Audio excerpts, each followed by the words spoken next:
Welcome to the Women in Industry podcast. My name is Kirsty Davies-Chinnock, and today I'm talking to Hannah Linden. Hannah is an advanced apprentice at JLR. We all know who JLR are. And she's currently training in manufacturing engineering with a specialisation in metrology. I hope I've pronounced that properly. Yeah. Hello, Hannah. Welcome. Thank you for joining us. Thank you. So you're just about to go into your third year, is that right? Yes, in September, start my third Oh, year. wow. And you started out with Make UK, Yeah. I believe, and then you got a placement at JLR. So tell me how you got into an engineering apprenticeship to start with.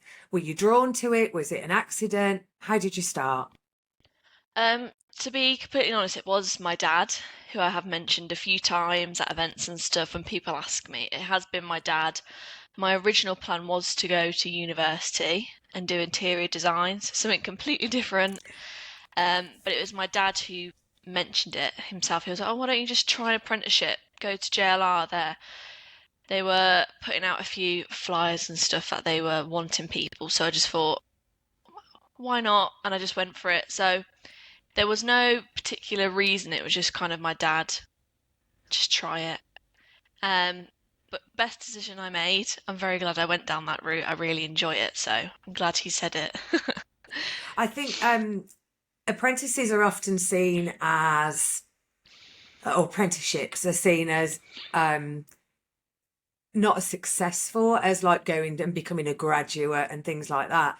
But there are so many benefits to apprenticeships. For a start, you get paid while you're working. Yeah. Your engineering and manufacturing tend to have higher salaries compared to other hmm industries. So you're going into an environment where you're going to earn more money over the course of your Yeah. career. Yeah. And you don't have a 30 grand student loan when you come out Yeah. of it. So they really are a great way to enter the workplace and still learn. Yeah. Do you enjoy the practical side? Do you enjoy the studying side? Which is your favourite? Yeah, I do really enjoy it. Obviously, I think I definitely prefer the practical side a lot more. I've always found I enjoy practical skills more than being sat in a classroom. But it's quite a good uh 50-50 for practical and the theory side. It's not, oh, you're in a classroom for the whole 4 years and that's it. It's very well spread out. But I definitely got on a lot more with the practical side, using my hands a bit more, thinking a bit more rather than just typing on the computer all day. I feel like practical skills I learn a lot quicker as well, rather than just being told what to do. I'd like to actually do it and try it myself, bit of trial and error. So, yeah, the practical side I definitely enjoy a lot more. I mean, people learn differently, don't they? Yeah. Some people learn by doing, some by Mhm. seeing and watching, and others learn by reading and hearing. Yeah. I imagine that the theory side sits in the back of your head, and then when you start doing the practical side, it's sort of, you get that, oh, Yeah. that's what that means moment. Yeah, Because that's definitely. always really quite exciting, isn't it? Yeah, definitely. 100%. And so you now specialise in metrology, and on my research on you, I understand, and correct me if I'm wrong, that means that you're part of a team responsible for measuring the aspects of the various parts at JLR, or even a whole car, Yeah. via a robotic scanning system, and then you generate the analytics for the engineers. Is that correct? Yes, that Ah, is yes. correct. So, um, so a typical day then when you're in your metrology lab, what are you scanning for and why? So a typical day for me, so it'd start obviously with Monday. We'd get a list from my manager of what the shop floor are requesting us to measure. So yeah, as you said, it can vary from a full body car, a battery tray, an underbody, or even specific parts of the car, like the different zones. So majority of the time, the engineers kind of want specific points on the cars, such as circles or slots, just so they can kind of see where they are in the X, Y, and Z position. But we've also had requests from engineers just asking for a scan of the car, and then in the end they would get a colour map so they can see the different types of deviations on the surface. Um, and as well, something else that we've just started doing, which is really interesting, is virtual assembly. So, for example, one task I've done is I've scanned a whole underbody of a car, and then also scanned a battery tray and virtually put them together. So you can actually see where the deviation is, if they're going to clash, are they going to sit properly, are they going to sit smoothly and flat? So yeah, it differs quite a lot. It's definitely not the same thing every day. Every day it's different. Somebody wants this, somebody wants that. Um, but yeah, mainly surface comparisons or points on the X, Y, and Z, what they'd like. So, as part of your scanning, then, excuse me, as well as making sure everything's going to fit correctly, you're checking size and any surface movement. I imagine you're also scanning and checking for um, any problems in the material, so any defects and things like Yeah, that. yeah, Oh 100%. wow! And you obviously a battery tray and a whole car. There's a bit of a difference in size, Yeah. so programming the robotic system is going to be a skill in itself, isn't it? Yeah, it is. It has had a lot of practice. I started working the machine last year in September, and then I also did a course for the specific machine we are using. And it can be a challenge because a lot of it is very technical stuff, and sometimes it's hard to understand why you're doing what you're doing. But I do thoroughly enjoy it. I like having the pressure of doing the programming, running it, and then also doing a bit of engineering with the work that I've been given, making reports for engineers. But yeah, the programming side, it can take a while depending on how big the program is and how much the engineers want and require. It's it's amazing how technology's advanced to be able to do that rather than, just build it and, Yeah, 6 months down the road something falls off because it doesn't fit yeah, properly and nobody knows. Particularly as cars get bigger and faster, and the risks that go with that. hmm Um, so you mentioned your dad earlier, and you said that hmm you'd mentioned him quite a lot because you've been featured in several articles promoting apprenticeships. I've read a couple in Birmingham Live and Machinery and Manufacturing, and you also spoke at Manufacturing and Engineering Week with Fiona McGarry from hmm Make UK. Um, is that outside your comfort zone? Are you getting used to it now? It was definitely something I didn't think I'd be able to get involved with, starting my apprenticeship. But I do really enjoy it. It's quite nice to kind of get that bit of recognition from the hard work that I am putting in, which I never really got at school. So no, I am definitely enjoying it. I think the main thing I enjoy about it is just kind of telling my story and hoping that other people can see it who are maybe in my position when I was at school, not really knowing what I wanted to do and thinking, oh, I'm just going to be a failure. I'm not going to be able to go to university, and kind of showing them that, no, I've come into an apprenticeship. I'm doing well, and yeah, it's nice. I do enjoy it, and hopefully get to do more. And you also go into schools and promote apprenticeships. And I know you've done some work at work when you've had like open days and things. Yeah. And did JLR support you doing all of this? Yeah, they 100% support me. I'm an ambassador for the early careers team for JLR, so I do a lot of events on behalf of JLR, going to apprenticeship fairs, and obviously the one time I went into a school and I interviewed sixth formers, kind of asking what they want to do with their career, possibly giving them a bit of advice on what route they want to go down. But it's definitely something I really enjoy. I do love talking to people and helping people out. I think I'm a few years older than you. You might have guessed that. And we had a career officer at school, but they were quite rigid in what they expected you to do. I was sort of in the grammar stream and doing this, and it was like, oh, well, you're our Oxbridge candidate. You're going to go and do law at Cambridge. Um, and 35 years later, I'm running a manufacturing business, and I've been a metal basher for 35 years or 34 years. But when they sort of got it in their head what they thought you should do, they didn't give you any other options. That was my experience. And I didn't know what I wanted to do when I was 16. I think a lot of 16-year-olds don't know what they want to do. So being Yeah. able to talk to you or hear about you and see that there are different options, I think is really, really valuable. After all, if you can't see it, you can't be it.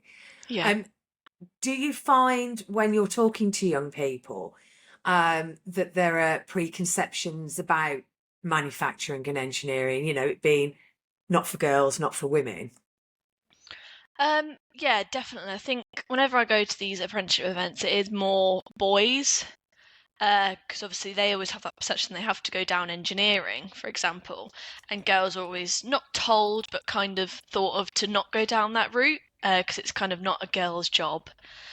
So whenever I do talk to females, who are sixth form at age or still in school, year 10 and 11, it is quite nice talking to them about, it's not all this dirty work, you're always going to be fitting out machines and stuff like that. There's so many areas you can go into within engineering. Like, for example, in the metrology department, it's the most cleanest department in the engineering industry. It has to be. So kind of opening their eyes into the different areas they can go into, which they'll fit in perfectly. And that I think we just need to break that barrier that they can do it and they can go into it. But I think we're still trying to get to that point of them knowing that they can do it and it's fine to go into it. And we need more females in this industry. I think having the right kind of skill set, the right kind Hmm. of problem solving brain is something that a lot of girls and women do have, Yeah. particularly as they move throughout their career and maybe start Hmm. families. You're doing two full-time jobs at once. Yeah. It's amazing. You might think you're a good multitasker, but that really grows. But Yeah. I think being able to solve problems is, and that's what engineers do. They fix things. Hmm. Yeah. Yeah. Um, so you're going into your third year of your 4-year apprenticeship. Once you finish that, what are your long-term career goals? So are you going to continue studying? Are you going to hopefully increase your practical skills? Hmm. I think the first thing I'd like to do is actually qualify as a metrology engineer, hopefully. And then I've always thought what I kind of want to go down. I've thought of maybe possibly doing a level 6 degree apprenticeship. Possibly that's some route that I may want to go down. Or definitely trying to push more with my skill set, going down into that virtual building. There's quite a lot of job opportunities within JLR that I can go down to that, which are a bit higher up as well, manager roles. But then something else I've always wanted to do and just try and go for is a managing role, looking after a team and sticking to deadlines and stuff like that in quite a high demand department. I quite like always having a challenge and always being a bit under pressure. So yeah, there's loads of things that I'd like to do. Um, but yeah, I just want to take any opportunity that I can and just keep pushing myself as hard as I can, really. You It sounds like there's an awful lot of opportunities that you can go for, and Mhm. that you're learning the skills to go for them, which is, Yeah. absolutely brilliant. What does your dad think when he sees you sort of um, having taken his advice and gone for an apprenticeship and sort of seeing you specialise in metrology and talking about future plans to become a manager in a high demand department. Um, what does he think about that? Do you is he sort of going a bit, I told you so you'd like it? To be honest, I think he's quite shocked, as well as all of my family. I don't think anyone anyone expected me to go down this pathway and route, or to kind of actually do quite well in it. So yeah, I think definitely shocked, but also I hope to think he's quite proud, because I've always been very proud of my dad, We seem to have and I've had a always small looked up to technical him, difficulty. Bear with as to us. someone that I hopefully am going to be when I'm older. But yeah, definitely shocked. I think I'm shocked as well, within myself, that I'm doing this role and I'm actually really enjoying it. So yeah. Hannah, are you there? Yes. Sorry about that. The programming cut out. So I'm very sorry. Oh, Um, no, that's fine. we, technology is a wonderful thing. You're going to have to Yeah. scan my system, I think, to see what went wrong. You were Okay. saying that you thought your family were quite shocked. Mhm. Yeah. Yeah. My family, I think, are definitely shocked that I chose this pathway and route. Definitely my mum and dad. And I think as well, they're quite shocked with how much I've grasped on it and really took as many opportunities as I have. I think I've definitely shocked myself as well. I didn't have as much confidence as I do now, but just put myself in these situations, it's helped a lot. And definitely helped me get a lot more opportunities. Um, but yeah, I hope they're proud as well. I imagine they are. I know Fiona is at Make UK. I was at an event last Thursday, and she was like, "You must talk to Hannah," and I was like, "She's already in the diary for Monday." um, I think one of the things that we all experience as we start a new project or career or anything like that is it all seems a bit overwhelming to start with. Yeah. But then you get that first click, and it's almost like your brain goes, "Oh, I know that. I can do Yeah. that." And it doesn't matter what industry or what role you're in, as soon as you get that click and you know it, and Hmm. you know it deep down to the bone, it's such a great feeling, and that sort Yeah. of can really help with the confidence. Hmm. But also you stepping outside your comfort zone, Yeah. and doing all the ambassador type roles as well. Um, that must really have boosted your confidence. Yeah. So before we hit record, we were talking generally, and I was going to ask you how you relax away from work, but you've just come back from being away, so hopefully that was a nice relaxing break for you. Yeah, definitely. Much needed. It sounds like it. So what do you do when you're not at work? So when I'm outside of work, to be honest, most of the time I'm sleeping in bed because I'm so tired from all the work. Um, but I do try to keep myself fit. I do enjoy going to the gym. Quite into lifting my weights. So yeah, go to the gym 4 times a week. And then at weekends, I tend to just be with my family, be with my partner, and just kind of relax. I think from having quite um, a hard and full-on job, I like to relax, and I like to give myself some time to kind of do a bit of skincare, maybe a face mask, a nice bath. Um, but yeah, definitely enjoy going to the gym. I feel like that's where I let out all my steam. It's really important that you sort of have this work-life balance and you put Yeah, yourself first. Self-care is a term that's thrown about quite a lot, but it is really, really important. yeah, And I think that looking after your body physically and looking after your body and mind improves your mental health, because if hmm you're doing a demanding job, then you need to rest everything that's worked hard, Yeah. don't you? Yeah. So you mentioned earlier on that you didn't know what you wanted to do at school, and that engineering wasn't sort of mentioned as a career at all, or only tended to be sort of signposted for the boys. Hmm. Um, if you had carte blanche in changing that, how would you change it? What would you say to young people, both boys and girls? I think one thing I've always said is pushing for companies like JLR to actually go into schools. Because I know that a lot of times in schools, it had definitely happened in my school. We had universities come in, or kind of we had talks with our teachers, and it was always kind of university and sixth form was the one that got mentioned. So getting companies into schools is something I would have really loved and something that I'd like to see possibly in the future, to kind of talk about the opportunities that you can gain from it.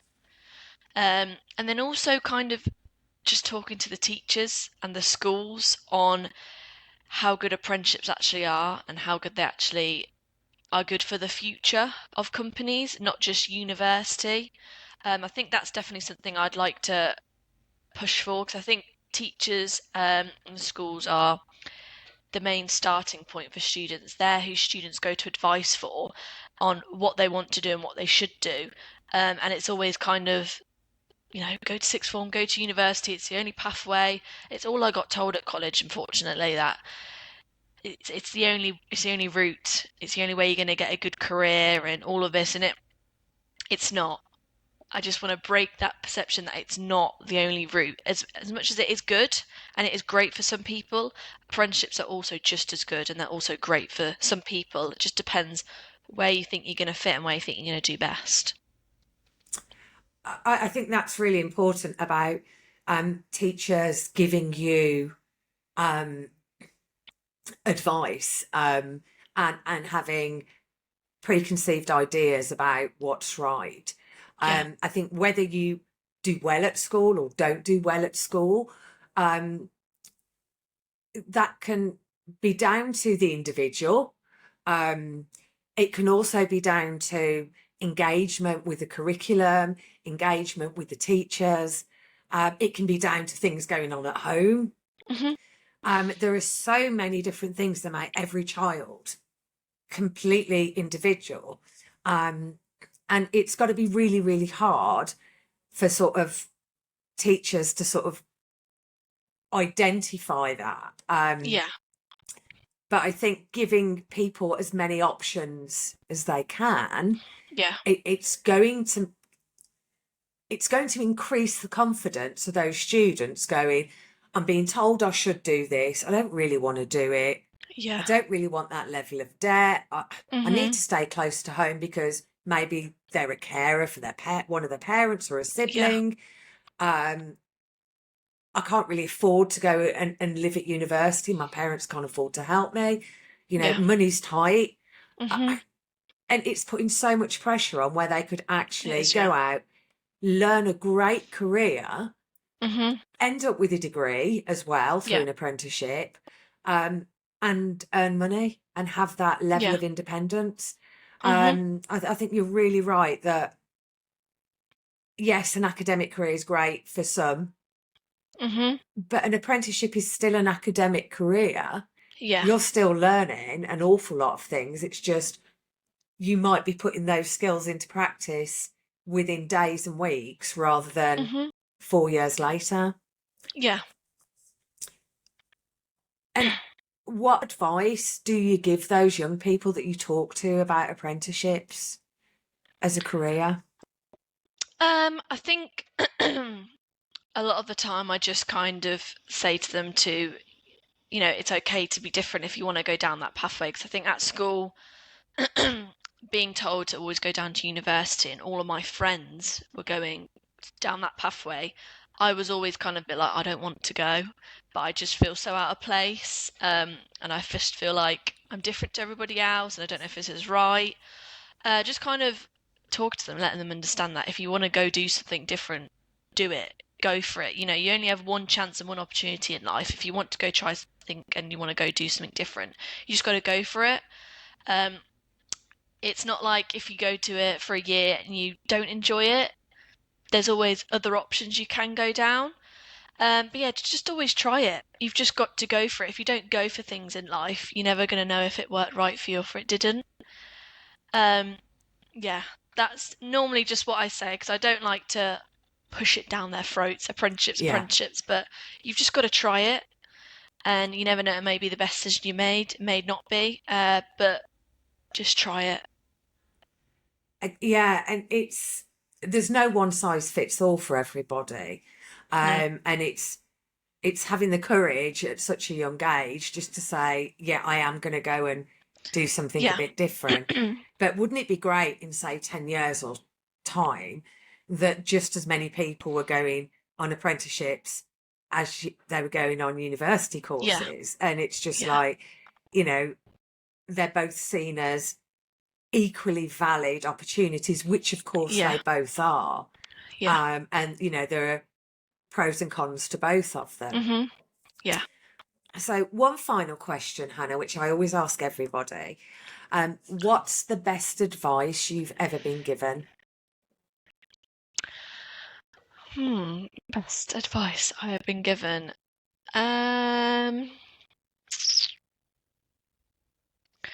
Probably mention him again, probably from my dad. Before starting my apprenticeship, is as simple and as short as it is. He just said to just go for it, just do it. If you want to do it, do it.